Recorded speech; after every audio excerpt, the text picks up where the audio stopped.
Good afternoon, everyone. Welcome.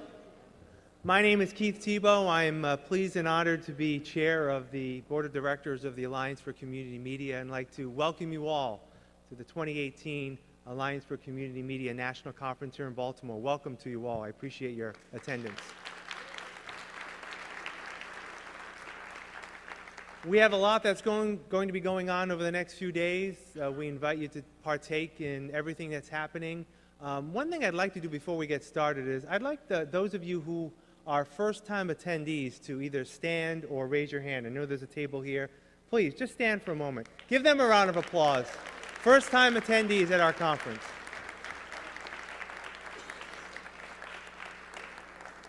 There are many of us who've been to more than one of these, and I appreciate your support as well, so thank you all for coming. As I said, there's a lot to do over the next few days, so feel free to reach out to any board member or any staff member as we go along throughout the next couple of days. Again, we're here to serve you as our members and our attendees to this conference. I'd like to kick off our opening keynote event by thanking first and foremost our sponsor for today, Cablecast Community Media by Tightrope Media Systems. Thank you. Thank them for their support.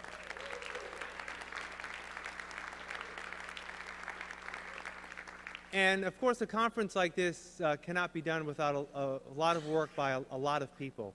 I would like to welcome and thank our local programming committee on the ground here, led by Lonnie Moffitt. I believe Lonnie's right here. Lonnie, thank you. One of our committee co-chairs for the conference. And Donna Keating, who unfortunately could not be with us today, but she was also very instrumental. Let's give Donna a round of applause. And of course, our Alliance for Community Media staff, led by our president and CEO, Mike Wassenaar, and Melissa Place, our COO, Katie Benson, our conference coordinator, all working hard for you before and during and even after this conference. So without further ado, I'd like to call up right now our president and CEO of the Alliance for Community Media, Mike Wassenaar, to introduce our keynote speaker.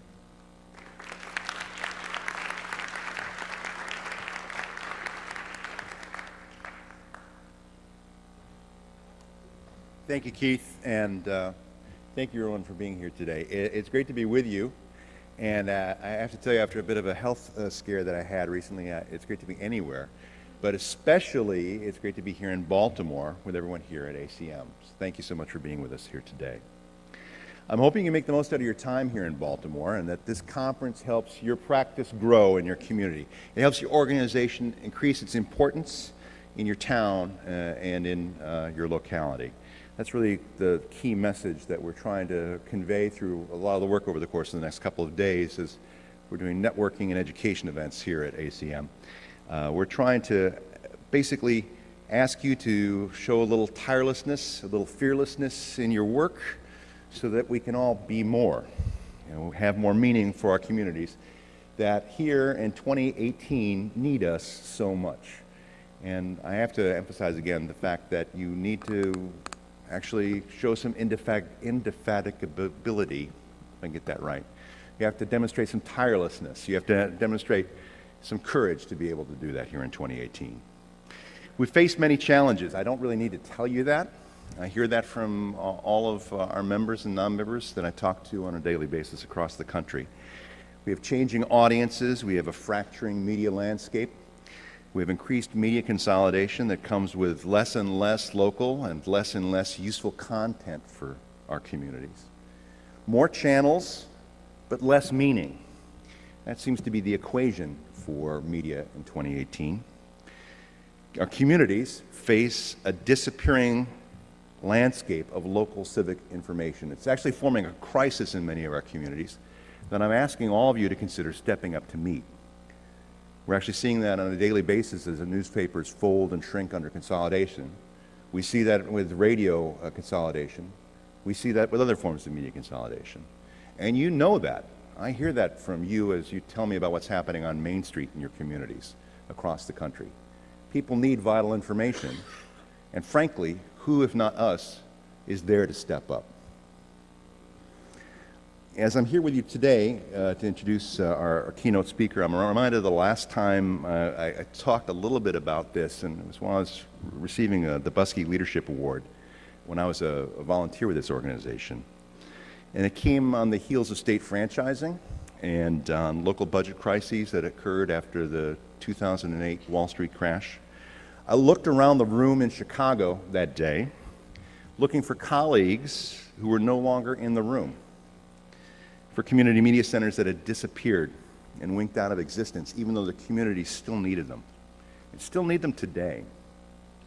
The plain matter that I want to put to all of you is that while we have 500 members around the country, and we're represented in some 42 states of the Union, from Kennebunkport to Kauai, from Maine to Maui, and maybe there's perhaps another 3,000 PEG channels, and I don't know how many community radio stations there are. There's got to be at least 2,000 community radio stations, maybe. I don't know. I'll have to talk to Sabrina about this over drinks later on. It's not enough for our communities, as they're facing what I would call an information crisis in 2018. There are vast swaths of the national map where there's no substantial community or civic media. There's even no local government meeting coverage so that citizens can hold their governments accountable. And actually, that's the place where government fulfills its obligation to citizens in our democracy, by actually demonstrating how democracy works. When we overlaid this with the rapidly disappearing journalistic space, you see something frightening that enables political conditions that are really detrimental to our society. We see a withering of our democracy and a slow starvation of civic good that we have to battle. To fight that, it can be overwhelming. It can seem like a mountain of work. You have to be tireless and you have to be fearless. You have to advocate and you have to innovate. And when I think of those qualities, I think about today's keynote speaker, Amy Goodman. I first met Amy some 20 years ago when I was the program director at KFAI in Minneapolis. Amy would generously do fundraising pitches for community stations around the country to build their capacity for our grassroots work. And these were organizations that ran Democracy Now! At the time in the late 90s. And she really did so tirelessly, so much so that I can remember at least one radio conference in Maryland 20 years ago where we sat on the edge of a bed with a DAT recorder. And over the course of 2 hours, we recorded a series of, I think, probably something like 2 hours of fundraising pitches that we used at KFAI later on, that I used for our fundraisers. I mean, it was kind of crazy because we'd be passing the microphone backwards and forwards at this, Stark Marriott in Bethesda, Maryland. And the words, "That's right, Amy. You can make a pledge by calling right now." Are kind of burned in my head because we've been doing this sort of thing over and over and again for about 2 hours. But it worked a great deal. It raised the capacity of our organization. It made our organization better. It helped me in terms of my leadership capacity. And I can really thank her because of the tirelessness that she's shown in that work. You fast forward another 10 years to 2008. It's a very, very different circumstance where we worked together. I was the executive director at St. Paul Neighborhood Network. And the folks at SPNN got to witness Amy and her crew as they were covering the Republican National Convention in 2008. They actually did their productions at the SPNN studios. We actually found them some co-located space for the reporters and journalists that they worked with over the course of the week at the RNC. And I was able to give them an internet connection that we kind of wangled through the false ceiling at our studios. And I was also able to sweet talk the government representatives at Comcast to give us a series of DVRs that Amy's crew then used to be able to do media coverage for Democracy Now! I don't think Comcast ever got the credit during the course of the RNC coverage. So thank you, Comcast. That said, I mean, it was an amazing, amazing week at the RNC. But I have to also tell you that it's really kind of hard to describe the militaristic atmosphere that reporters and protesters at the convention faced during the course of that week. It was really sort of unprecedented in our community in St. Paul. I think in the 2004 Republican National Convention, we saw that kind of militaristic presence. We didn't know that existed in our community until the RNC came. And we saw that Amy and her staff had to fight off arrests to cover free speech in the community and free speech on the streets of St. Paul. during the course of that week. They did their work fearlessly in 2008, something that I still find that's inspiring, as fear and intimidation were the tools used to silence dissent in our community in the Midwest. Now, Amy joins us here at our conference at a time when we have to be fearless and tireless ourselves, because media is more and more controlled in places that don't serve community needs or are simply uninterested in the vast diversity that represents our nation.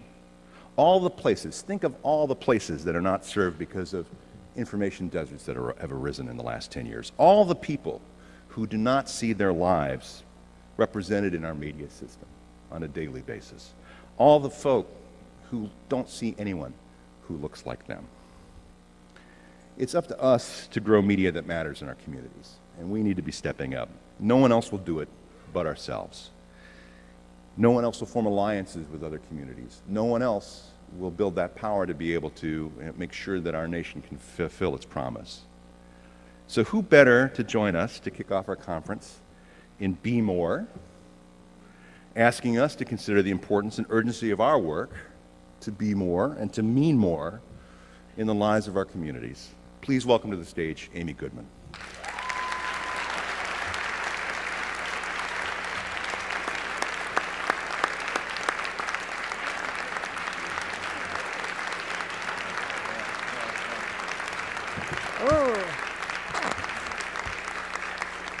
Those lights are bright. My goodness. Well, when I came in today, I didn't know what was happening. I didn't know if someone was being attacked or what. People were shouting in the lobby. It was the game. And yes, Croatia just won, beating out England.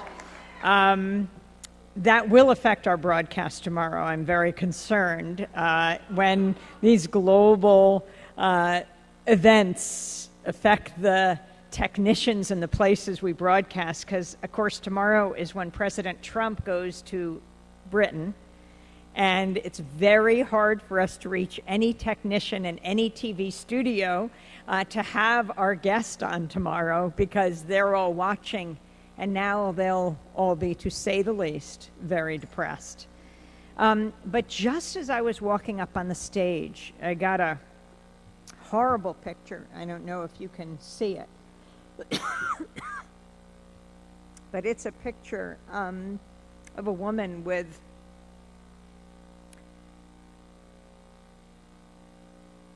her nose bleeding, just blood dripping down her face.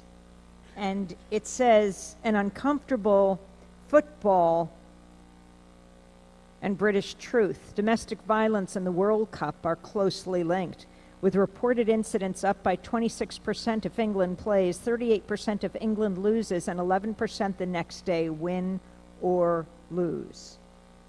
It's our job in community media. It's our job in all the media, as people celebrate, as people, talk about the game as a game, to talk about the very painful truths that we all must deal with all over the world. The headline on this story: if England gets beaten, so will she.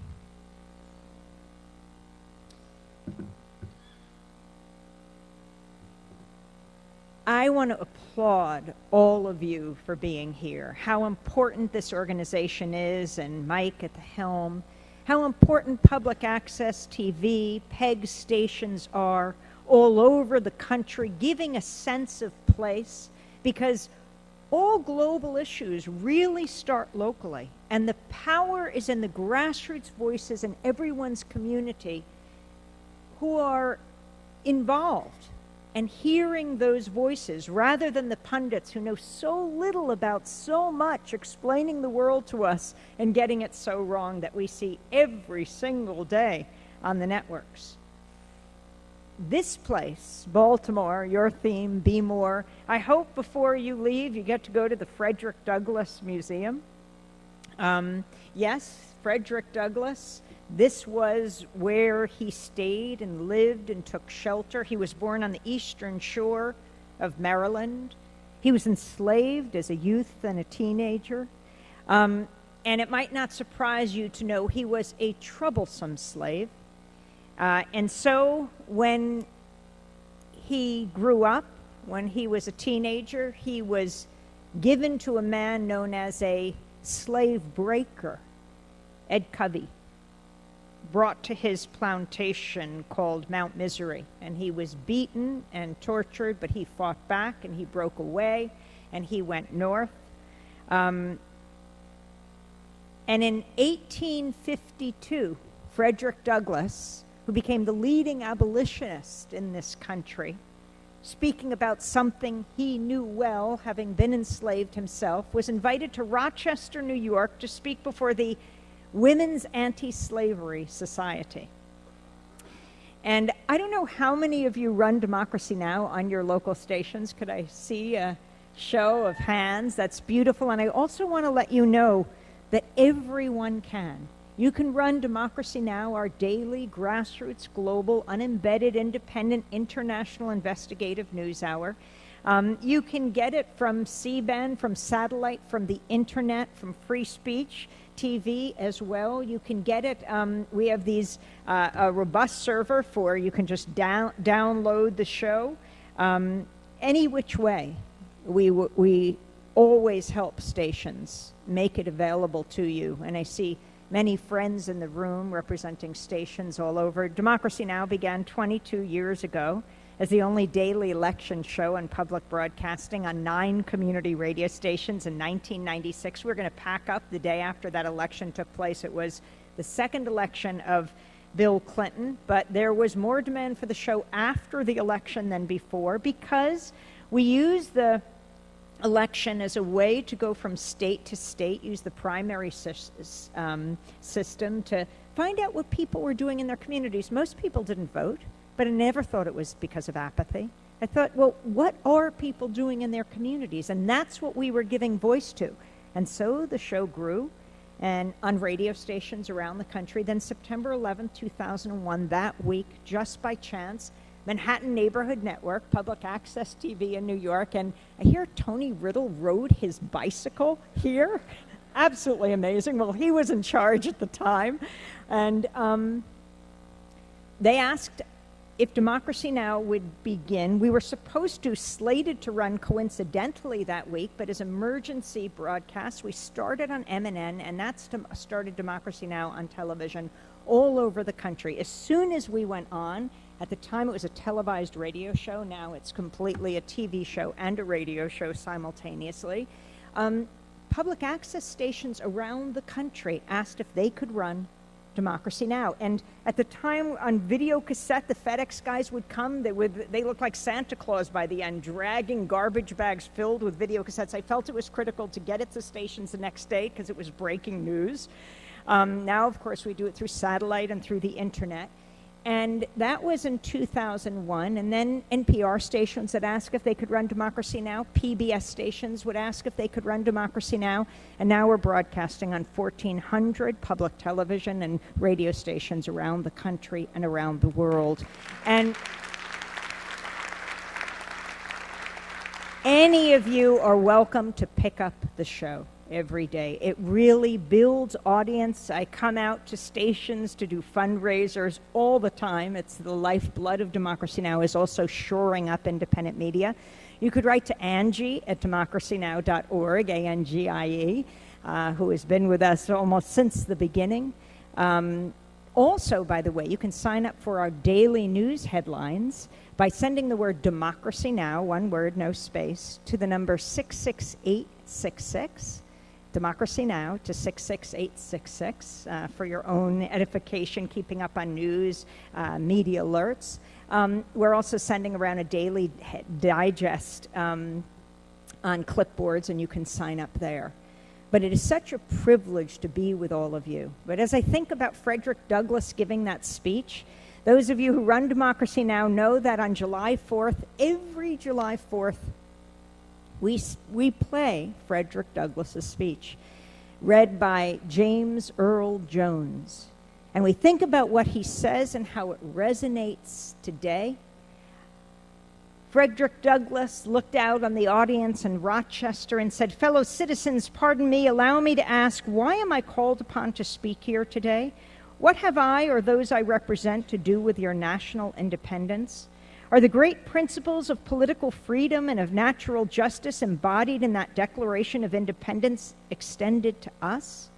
And am I, therefore, called upon to bring our humble offering to the national altar and to confess the benefits and express devout gratitude for the blessings resulting for your independence to us? I'm not included within the pale of this glorious anniversary. Your high independence only reveals the immeasurable distance between us. The blessings in which you this day rejoice are not enjoyed in common. The rich inheritance of justice, liberty, prosperity, and independence bequeathed by your fathers is shared by you, not by me. The sunlight that brought life and healing to you has brought stripes and death to me. This 4th of July is yours, not mine. You may rejoice, I must mourn. To drag a man in fetters into the grand illuminated temple of liberty and call upon him to join you in joyous anthems were inhuman mockery and sacrilegious irony. Do you mean, citizens, to mock me by asking me to speak today, he said. He went on, what to the American slave is your 4th of July? I answer, a day that reveals to him more than all other days of the year the gross injustice and cruelty to which he is a constant victim. To him, your celebration is a sham, your boasted liberty an unholy license, your national greatness swelling vanity. Your sounds of rejoicing are empty and heartless, your denunciation of tyrants brass-fronted impudence, your shouts of liberty and equality hollow mockery, your prayers and hymns, your sermons and thanksgivings with all your religious parade and solemnity are to him mere bombast, fraud, deception, impiety, and hypocrisy, a thin veil to cover up crimes that would disgrace a nation of savages. There is not a nation of the earth guilty of practices more shocking and bloody than are the people of these United States at this very hour, he said in 1852. And in ending, he said, at a time like this, scorching irony, not convincing argument is needed. Oh, had I the ability and could reach the nation's ear, I would today pour forth a stream, a fiery stream of biting ridicule, blasting reproach, withering sarcasm, and stern rebuke. For it is not light that is needed, but fire. It is not the gentle shower, but thunder. We need the storm, the whirlwind, the earthquake. The feeling of the nation must be quickened. The conscience of the nation must be roused. The propriety of the nation must be startled. The hypocrisy of the nation must be exposed. And the crimes against God and man must be proclaimed and denounced, he said. Yes, that was Frederick Douglass's speech in 1852. What to the American slave is your 4th of July? And so sadly today, well over 150 years later, does it raise questions for a number of populations today, particularly on the border and what's taking place there, and how important it is that we hear all voices. You know, Democracy Now! Was just in Brownsville, Texas, broadcasting from one of the largest protests they ever had. It's got a sister city right over the border, right? Matamoros. McAllen, right over the border is Reynosa. I mean, these are like 5 minutes away. If you're an American citizen, you walk over the bridge and you just come right back. You just put a quarter into the turnstile when you walk. But it's certainly not so simple for people coming back. This 4th of July, what happened in New York? New York, the city of the Statue of Liberty. A group called Rise and Resist protested on Liberty Island. They closed the entire island, keeping 3,000 people away, the people who had come, the visitors, the tourists, shipping them off the island and keeping others away, when a young woman named Therese Patricia Okomo, an American citizen, originally from the Democratic Republic of Congo, broke away from the Rise and Resist group. Unbeknownst to them, she started to climb the Statue of Liberty.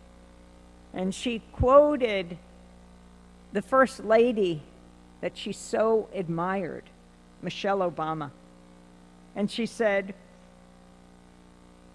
"I was inspired by the First Lady's words, 'When they go low, we go high.' I went as high as I could," she said. But the horror of what's taking place, the separated children. Yesterday was the deadline for the U.S. government to release 100 children of, they call it tender age, children under 5, who were snatched from their parents as they came over the border and jailed as their parents were. About 100 of them. A federal judge in San Diego, Judge Sabra, who is Japanese American. You may remember what happened in World War II, 110,000 people of Japanese or Japanese American descent put into internment camps. He ruled that the government must release all the children it has taken by July 26th. It's in 2 weeks. Yesterday, all the children under 5. He said, "These are not aspirational goals that I am setting. This is a deadline." Well, the U.S. government did not meet that deadline. And the amazing moment on TV yesterday when the Secretary of Health and Human Services, Alex Azar, was asked, "Where are the children? Where have you put them? What about the parents?" And he said about the taking of children that has united people across the political spectrum. Republican, Democrat, Independent, Green, every ethnicity, race, gender. People horrified from here in the United States to the Pope at the Vatican. Alex Azar responded yesterday saying, "It is one of the great acts of American generosity and charity, what we are doing for these unaccompanied kids who are smuggled into our country or come across illegally, to take them." They have admitted that they deported 20% of their parents. They say they released 38 children. The ACLU, which brought the original lawsuit, said, "We want to see evidence of this," as they talk about doing a favor to these children, who he said were brought over by rapists and murderers and child molesters. Of course, that followed up on President Trump. You remember when he first announced for president years ago, coming down in the escalator in Trump Palace or Trump Tower, running on the backs of Mexicans, talking about Mexican rapists. He's now advanced his language to talk about the immigrants who infest this country. Infest this country. You think about what this country was built on. Unless you were Native American, how did you come here? Infest this country, he said. I didn't think I would be giving a speech quoting the neoconservative Bill Kristol. When Bill Kristol heard Trump's comments about the immigrants who infest this country, he said, "It must make more sense in the original German." The horror of what has taken place. 3,000 children up to the age of 18 taken.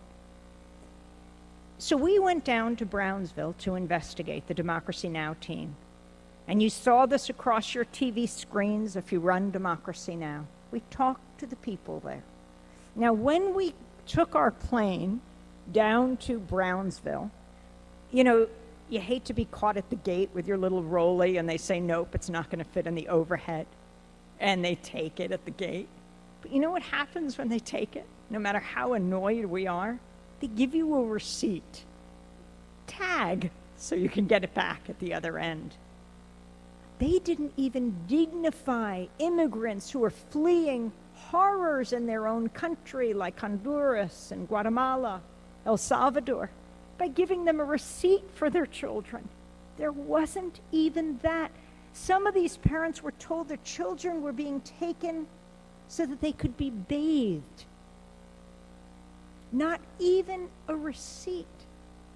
It is so clear at this point that the Trump administration never planned to give back these children to their parents. That's why there was no system set up, to the horror of so many. And you know, I always say never assume that based on a person's position, what their position will be. I mean, Democracy Now!, we spoke to a whistleblower. He worked in one of these jails, one of these shelters. It's hard to call it a shelter when kids are put in cages and given Mylar blankets. That's it, just like aluminum foil. And he had been working at this shelter teaching capoeira. He didn't know all these children would then be dumped there and caged there. And he is Brazilian. He spoke Portuguese. And suddenly he's being asked to work all the time because the kids are just flooding in. And he sees these brothers and sisters, 3 of them from Brazil, so they only spoke Portuguese. A 16-year-old boy, his 10-year-old brother, and his 8-year-old sister. And they were huddled together, they were wailing. And he went over, he said, "What's the matter?" in Portuguese. And they said, "My parents have been killed." They said, "Your parents have been killed?" And they said, "Yes." And he said, "Well, what makes you think that?" And they used the term, they said they were told they were lost, and they interpreted that as killed. And he said, no, they really are lost. They're not killed. And so the 16-year-old was holding his 8-year-old sister, and they were hugging each other, and a supervisor came over and said, "Tell that boy to stop hugging his sister." And Antar said, "That's it. You tell the boy to stop hugging his sister." Already ripped away from their parents, and he's supposed to tell them to separate. He said the cruelty was just unbearable. So we went into Brownsville, and right before the mass protest of about 1,000 people in front of the federal courthouse, where immigrants were brought in, scores of them at a time, and they had their children taken away. There was this mass protest. All sorts of groups were there, and I hope these are groups that populate your studios, people feeling that they have a community organization where they can do programming. That is the beauty and the power of community media. Many people spoke. I interviewed a woman named Juanita Valdez-Cox, and she runs a group called Lupe, and they are farm workers who are all the different nonprofits are now working to reunite the children with their parents, helping somehow, some way to do this. And she talked about an 8 and 10-year-old brother who had been deported themselves, sent across the border into Reynosa, notorious gang activity, violent town across from McAllen. Their parents couldn't find them anywhere. They roamed the streets, children deported.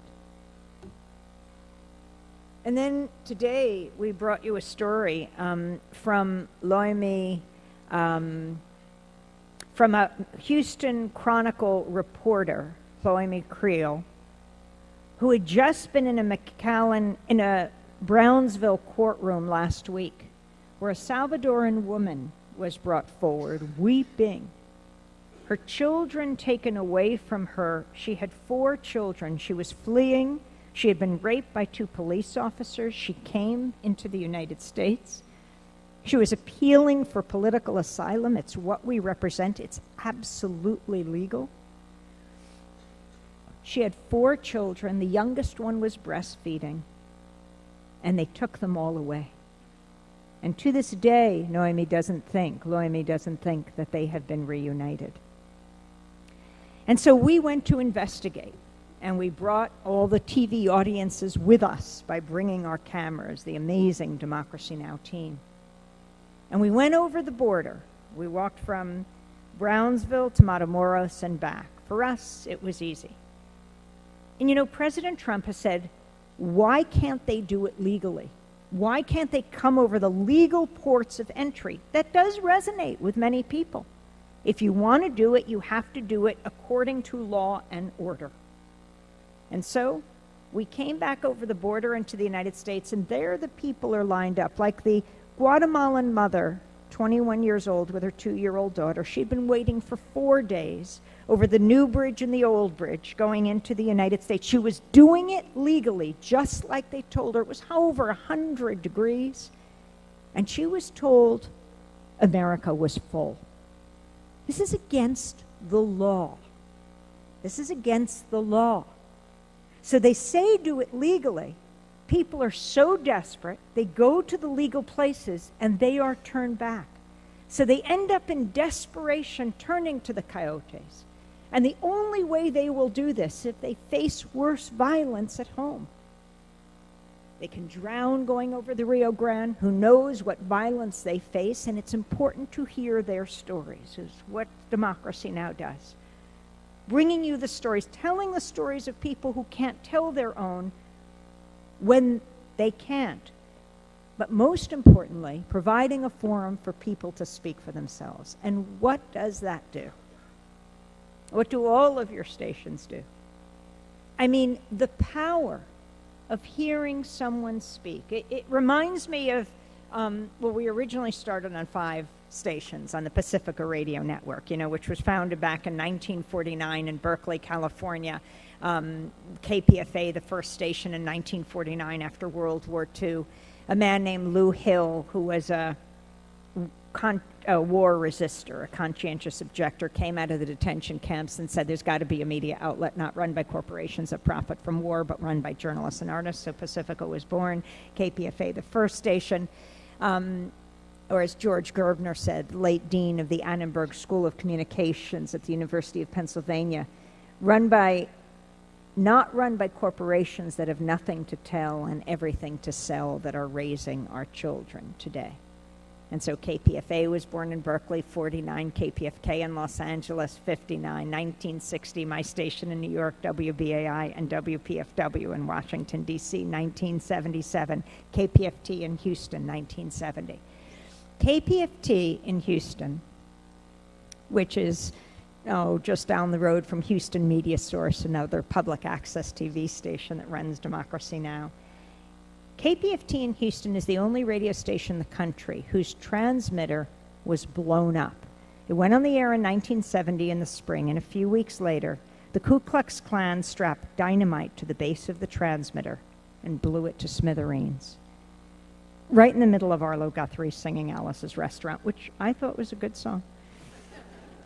But they got back on their feet, they rebuilt the transmitter, they went back on the air, and the Klan strapped 15 times the dynamite to the base of the transmitter and blew it up again. Then it took many months, but then all the networks came to cover this phoenix that had risen from the ashes, and in January of 1971, almost 48 years ago, Arlo Guthrie came back into Houston to finish his song live on the air, and KPFT went back on. I can't remember if it was the Grand Dragon or the Exalted Cyclops, because I often confuse their titles. But he said it was his proudest act. Why? Because I think he understood how dangerous independent media is. Dangerous because it allows people to speak for themselves.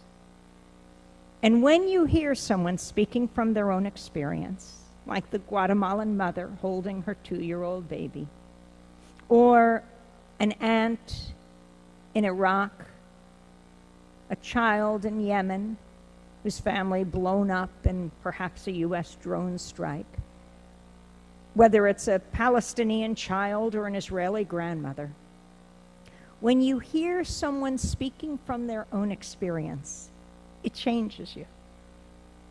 I mean, you might say, it sounds like my aunt, it sounds like my uncle, oh my God, it sounds like my cousin, and I can't stand him. But you begin to understand where they're coming from. It makes it much less likely that you'll want to destroy that person, right? That understanding is the beginning of peace. I think the media can be the greatest force for peace on earth.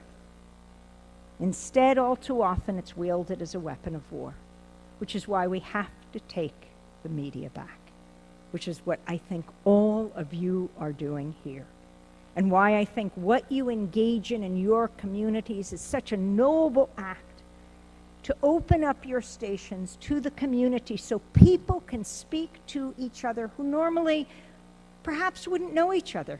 But when you watch that TV screen, you see a person you didn't know, but you come to understand where they're coming from. That's the power of independent media. So back to Brownsville, where we were.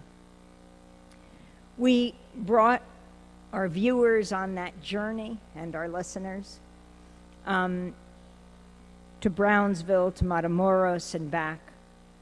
And then on Friday afternoon, 2 weeks ago, we went over to the old Walmart in Brownsville. Oh, the police came over really quickly, the sheriff's deputies.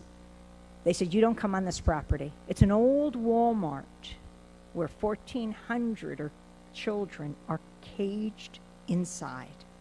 Do you remember when Senator Merkley from Oregon went to this Walmart a few weeks ago? They almost arrested him. He said, I just want to speak to someone. I understand children are caged inside. So we went over to investigate. Everywhere it says private property, you can't go near the building. The very few windows that there are blacked out. This old Walmart. Sheriff's deputies lined up. No, one more step and we're going to arrest you, they told us. And I said to the sheriff's deputy, what happens if you got a call right now and someone said to you that there are 1,400 children that are caged inside? Wouldn't you go? And wouldn't you think it's also my job as a journalist, if I got a tip that 1,400 children were caged right behind you, that I should go investigate? And he said very quietly, you're preaching to the choir. Please, please leave. It is our job to go to where the silence is. So we went from Southwest Key over to the Brownsville airport because we had to leave then. Usually you're going through airports to get to the places that you need to cover. Who knew the airports were the places we needed to cover? So we get in there with the last ones to get the last 6 seats on the American Airlines plane out that Friday afternoon. And we go in, we get our tickets, and we have time at the airport. There's 2 airlines there, American and United.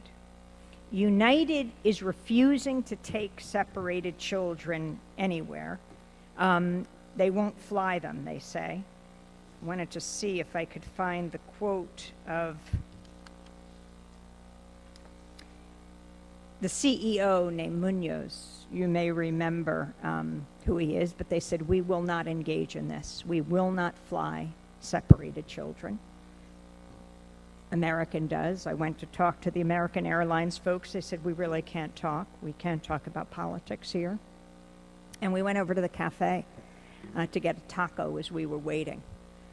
And a very nervous young man who was serving people there, I asked him, have you seen any separated children?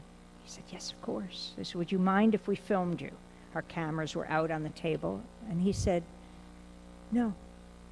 No, not at all. I want to talk about it. And he sat down and he looked into the camera. And he said it started a few months before. He said a whole bunch of children would come in. And the men would come over to the cafe and he would serve them breakfast. And he would say, aren't you with those children? And they would say, yes. He said, should I bring the children breakfast? He said, they're always brought in early in the morning.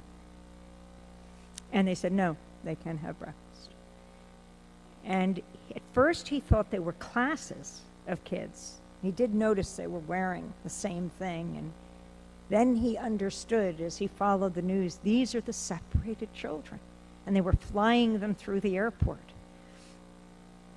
And I asked him, what did they look like? He said, well, when they were brothers and sisters, they'd be hugging each other. And they would wear sweatshirts and sweatpants, and they had little bags with them.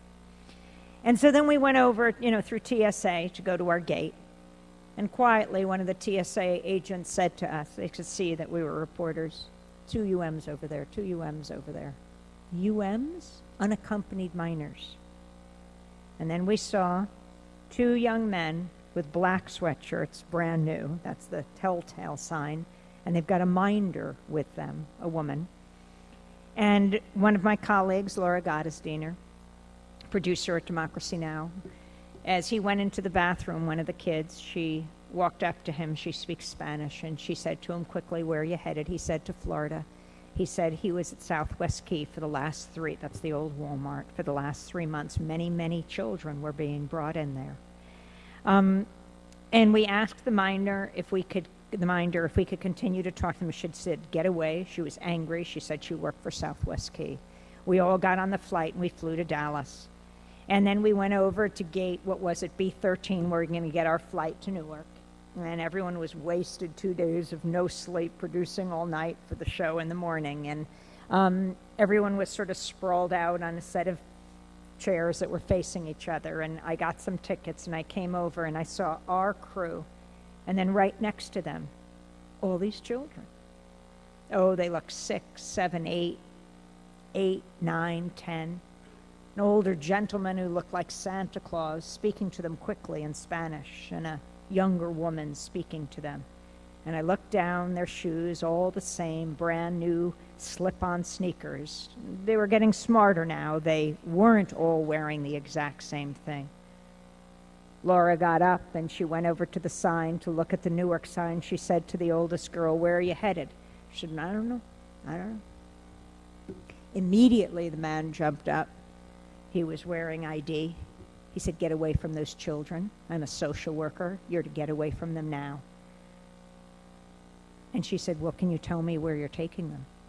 And he said, "I can't tell you. It's the situation. It's the situation." It's all happening in plain sight. You know that thousands of children were taken and dispersed to at least 17 states. In New York, a couple hundred children were taken, 300 some odd children. The governor and the mayor of New York City, Bill de Blasio, did not know they were being brought in. One Congress member, a woman from Westchester, Kathleen Rice, was interviewed, and she said she was flying home from Washington. She wanted to check out one of the facilities. She hadn't even been told that in her district kids were being brought. And she said, "I don't think most of these children will ever see their parents again."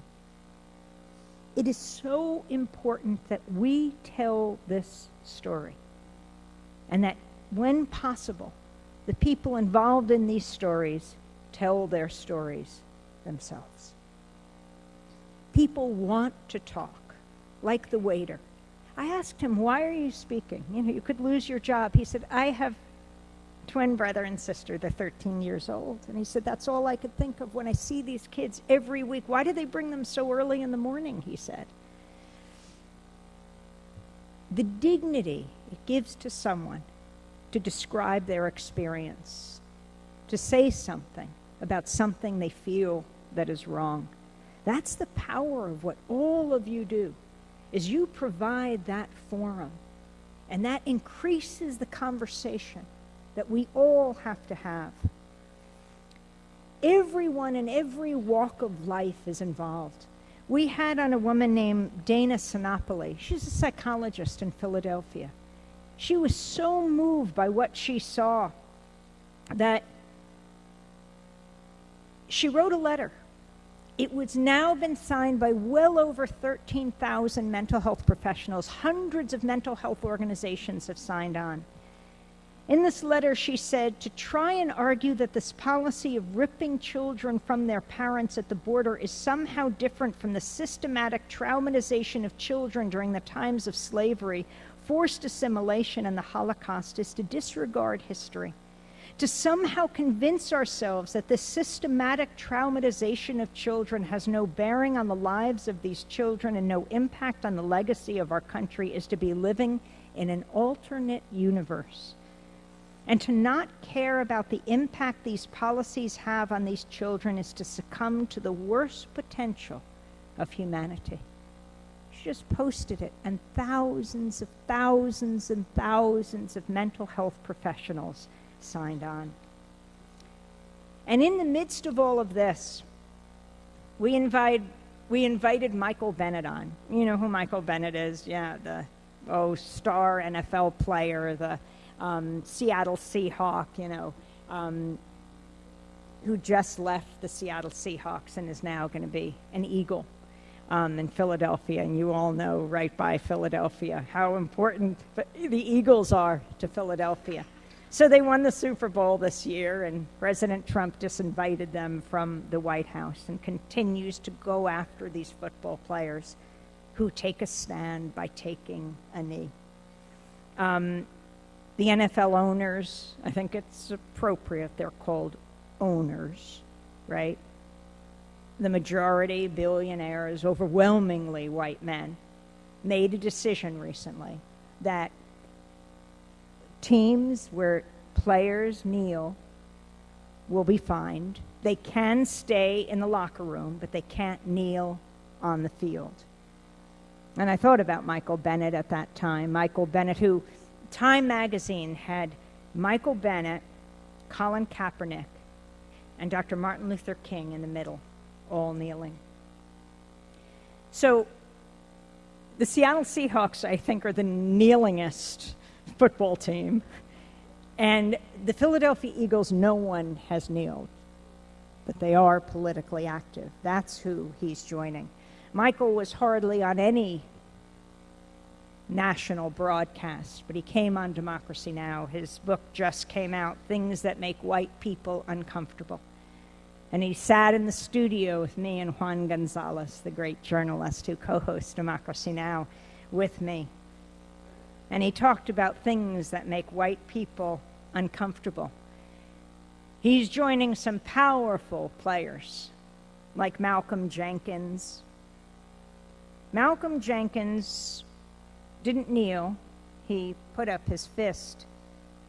He responded to Trump's disinvitation with silence. Well, not exactly silence. But he held up a series of handwritten signs, and if you go to Democracy Now!, you'll see what he did, before members of the press. Some of them read, "You aren't listening."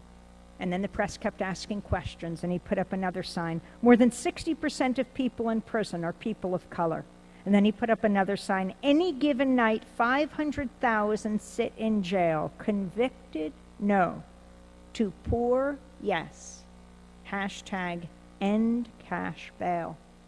He put up another one. Colin Kaepernick gave $1 million to charity.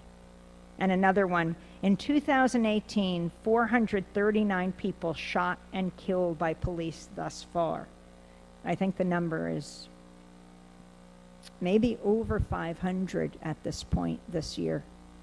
And you know, when the NFL owners made this decision to fine the players for kneeling from this time forward, just a few hours after they handed down their edict, a 17-year-old boy, a teenager, was gunned down in Pittsburgh. A 17-year-old teenager named Antoine Rose, gunned down by a police officer who was sworn in a few hours before. An eyewitness said it looked like the officer was taking target practice on Antoine's back. He was running away from a car he was in after the officer made a traffic stop with the car, shot in the back. These are the stories we have to tell. These are the stories that are affecting every community.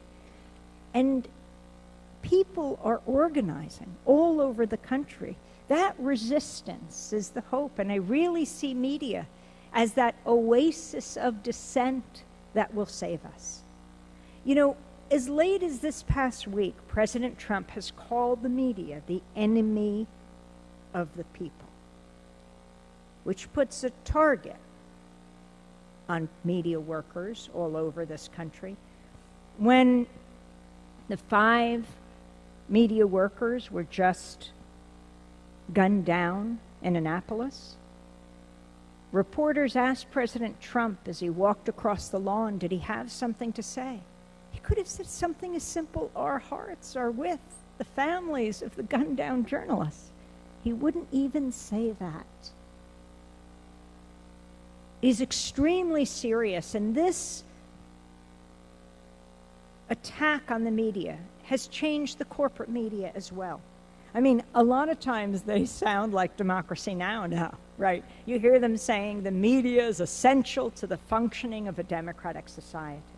And it is, and it's so important they take that stand. Yes, the check and balance on power must be allowed to engage in the practice we do, providing that forum for people to tell their stories.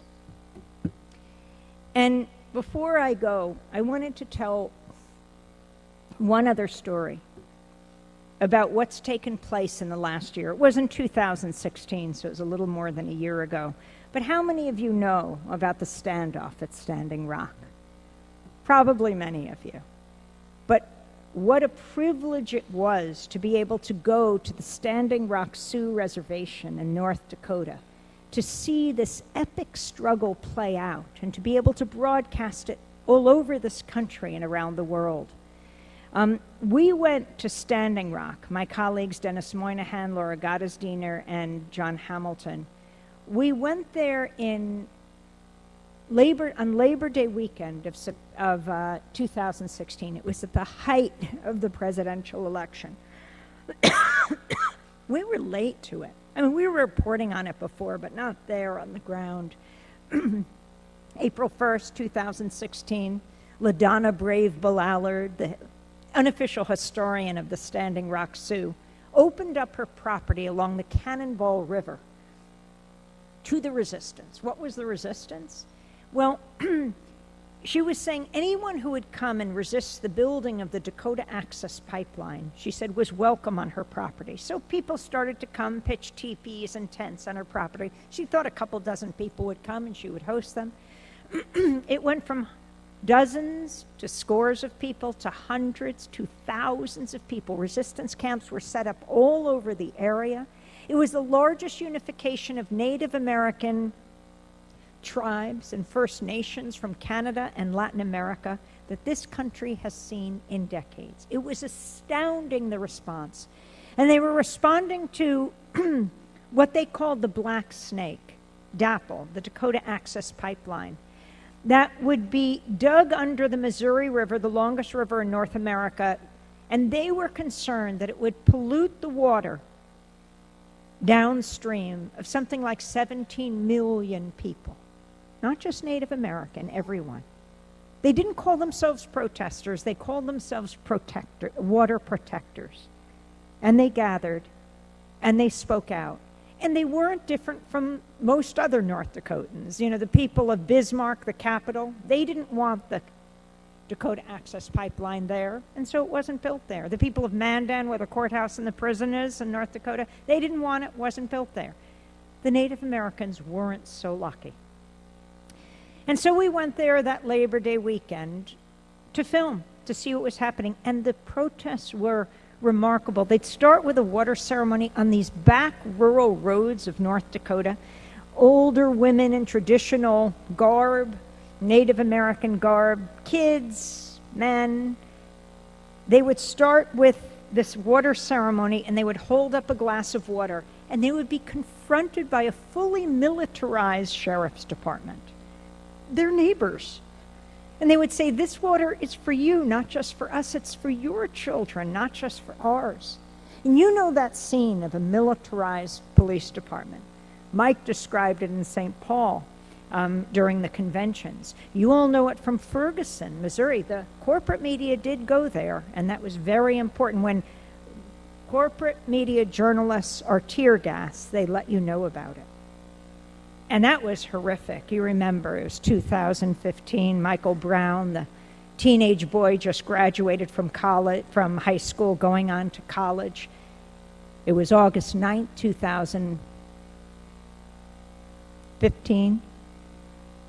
Gunned down by a white police officer, laying in the hot, baking August sun, hour after hour, his corpse.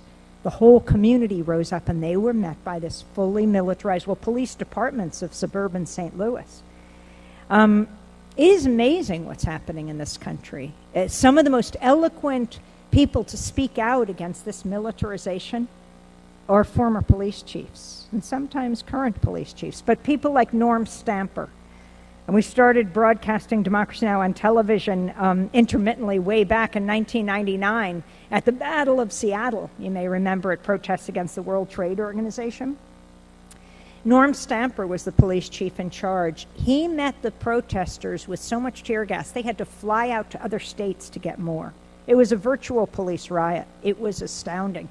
You had thousands of people protesting, teachers, librarians, high school kids, environmentalists, labor activists, union leaders, doctors, nurses, farmers were rising up. And the police department just cracked down, arresting, hundreds and hundreds and hundreds of people. And after this happened, Norm Stamper was driven out, as he should have been. He would later say it was the worst mistake of his life. And he said, how do you think we viewed the people through the weapons that we had? He said, when you're looking through the crosshairs of a gun, you see them as the enemy. And he said, that's what happened to us. I forgot, he said, that they were our kids, our librarians, our teachers, our doctors, and our nurses.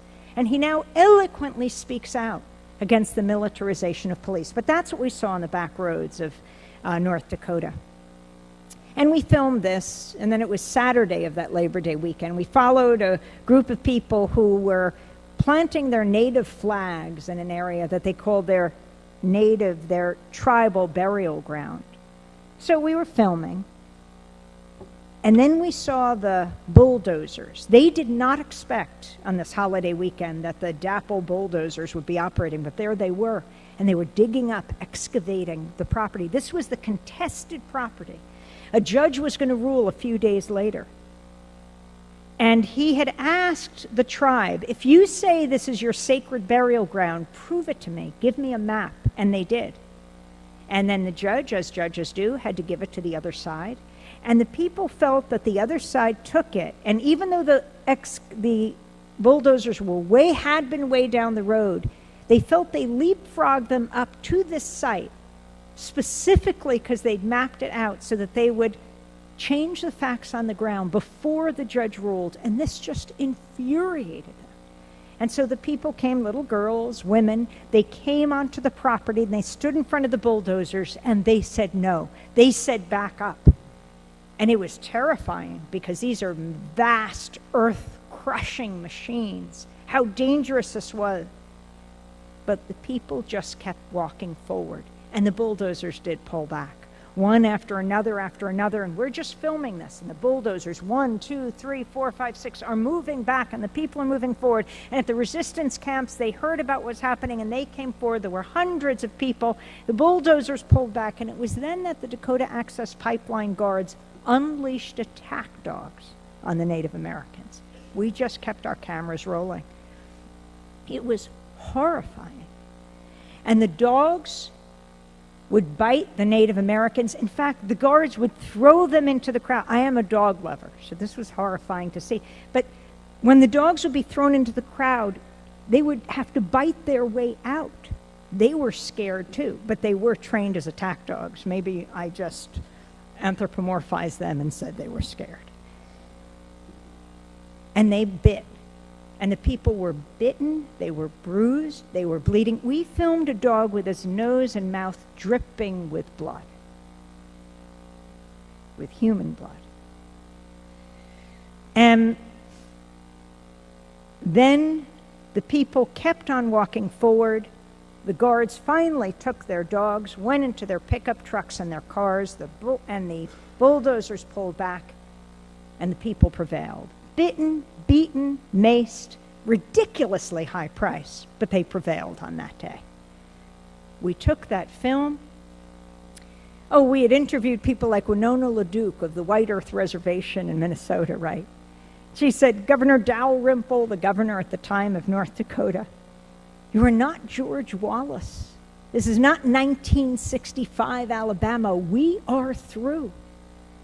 And we took this video and we posted it online, and we flew back to New York.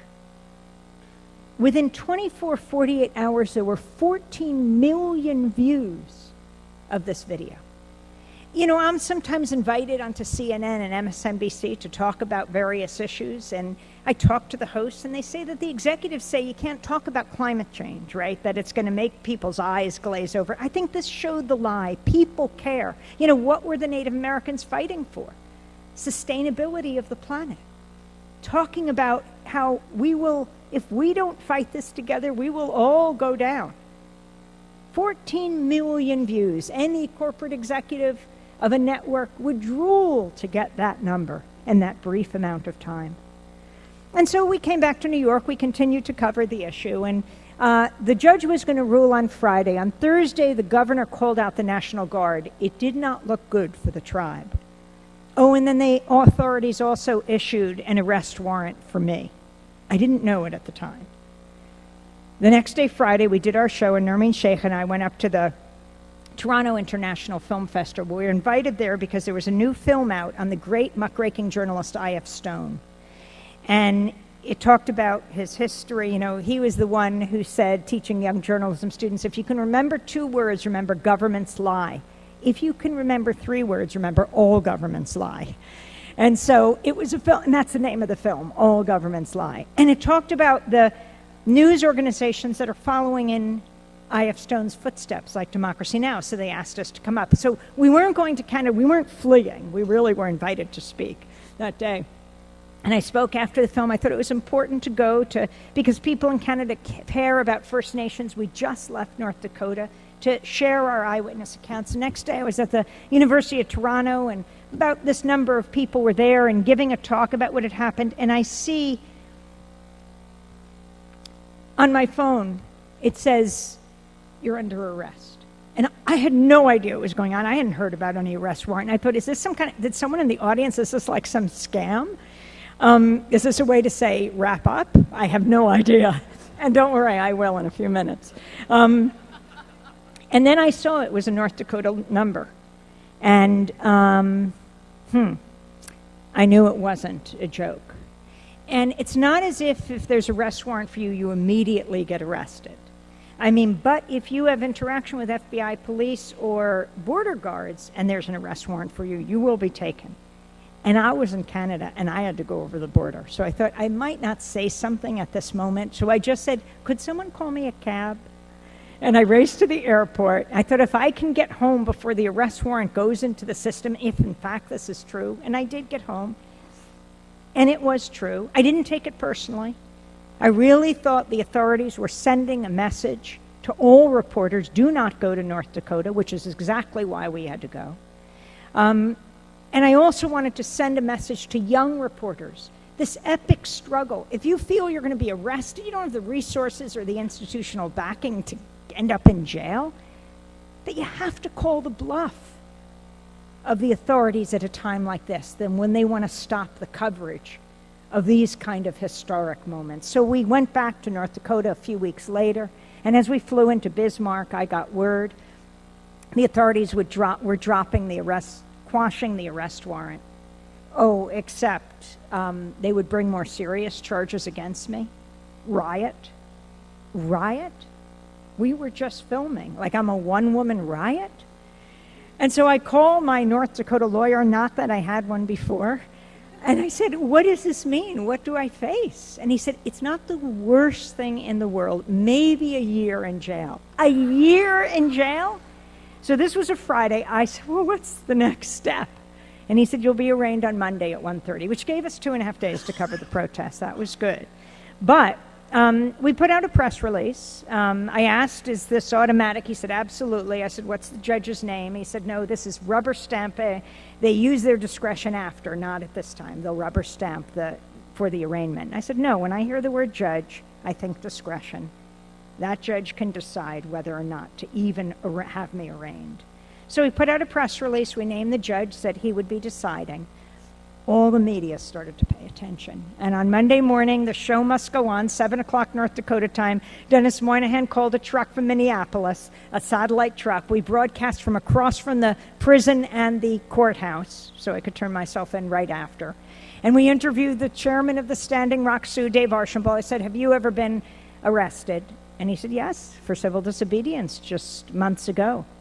I said, what happened? He said, I was strip searched, put in an orange jumpsuit, and jailed for a misdemeanor charge for civil disobedience. Interviewed the pediatrician of the Standing Rock Sioux, Dr. Sarah Jumping Eagle. She cared about the health of the kids. She was one of the first to be arrested, saying, no, this endangers the health of all of our communities. I said, well, what happened? Minor misdemeanor. And she said, I was strip searched. I was put in an orange jumpsuit, and I was jailed.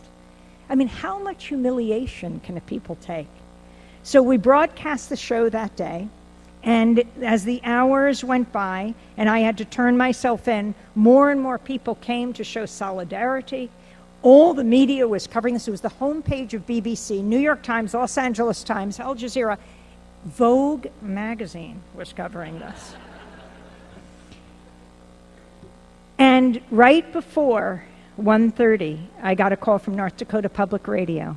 Got host who'd been there forever. It's not a big state. Knows all the players, said the judge is not going to sign off on these charges. So I wouldn't be arraigned. And it wasn't just me. Native Americans who faced felony and misdemeanor charges that day, a number of them had those charges dropped. This is what happens when the media shines a spotlight in the right direction. And this is what all of us can do together. This is the kind of reality TV we must all support, showing the reality of people's lives on the ground in your community. Not the kind of reality TV our president stars in, but the reality of all of our lives so that we can talk to each other and help determine the future. I just wanted to end by saying, by going back to World War II, where Pacifica Radio began, but World War II in Germany, World War II to a brother and sister named Hans and Sophie Scholl. They weren't Jewish, they were German Christians, but they thought, what can we do in the face of the Nazi atrocity?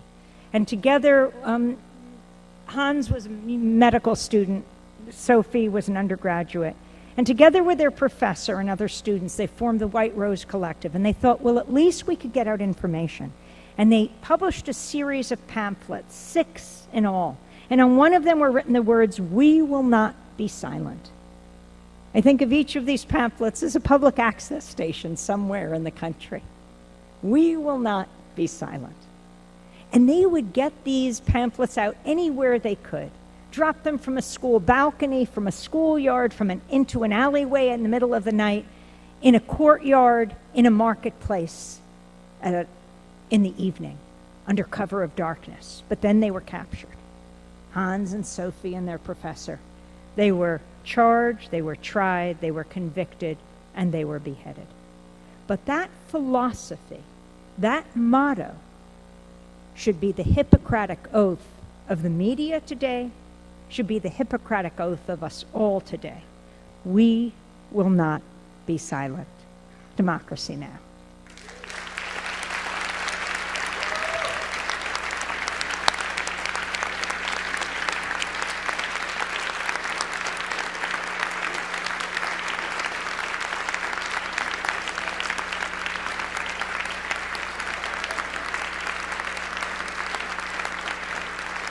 Ladies and gentlemen, Amy Goodman. Please give her a round of applause.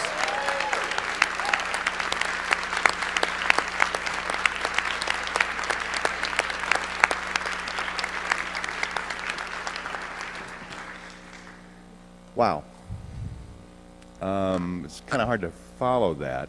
There's this old line in vaudeville, you don't follow children's acts or animal acts. And I think I also don't follow Amy Goodman as the other adage. I want to thank you all for joining us here for our opening address. We'll retreat now for some repast. We'll actually have a reception in our vendor area, so please join us for that. over the course of the next 90 minutes. Thank you so much for joining us here at ACM Bmore. Please enjoy the rest of the evening.